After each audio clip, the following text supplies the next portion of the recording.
what kind of dynamic was there coming from Los Angeles in then representing with the whole state present in the assembly, this north-south dynamic that's often portrayed? Well, it infuriates me to this day because the majority of the votes clearly come from Los Angeles.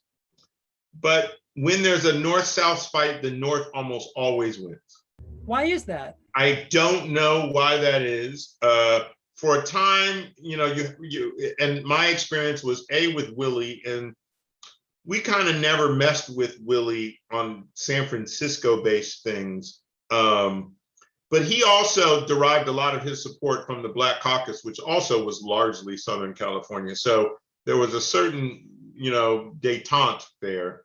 But Bill Lockyer, when he was the Senate pro tem, used to beat us up pretty bad when there was a conflict. The one I remember is when we needed to rebuild the Bay Bridge. And it was billions and billions and billions of dollars that would have been taken out of the transportation funds that would otherwise be statewide and be focused on the Bay Bridge. And those of us from Southern California said, well, you're going to have to eat some of that because that's your geography, and you're going to have to pay bigger tolls. And we got some of what we wanted, but they mostly went.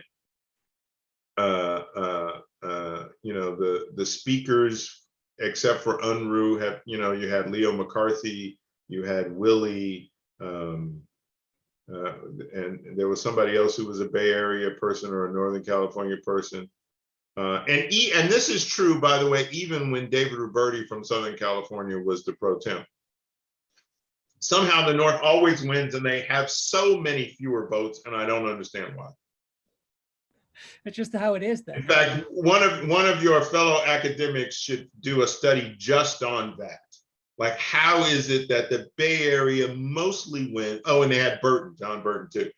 The Bay Area mostly wins north-south fights, even though clearly most of the votes come from south of the Tehachapi. Yeah, it does seem like there's a lot of power in the North, but for reasons that for no reason that I can ascertain, because the numbers, 2/3 of the votes come from south of the Tehachapis in the state. So Los Angeles, I think accounts for 1/3 on its own, roughly. I don't know why the Bay Area always wins, but they do. Within the Los Angeles basin itself, is there a sense of basin unity in the assembly? Well, that's actually, you may have struck on the answer. The Bay Area has always been much more unified.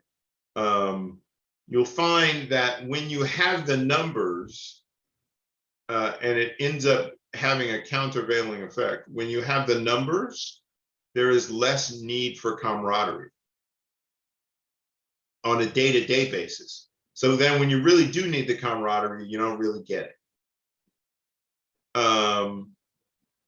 And this also has to do with identity politics. So the Latino caucus, for instance, during the rise of the Latino caucus in the late 90s, early 2000s, they got up to about 10, and they were really close-knit, and they were really, moving things along, mostly led by Richard Polanco.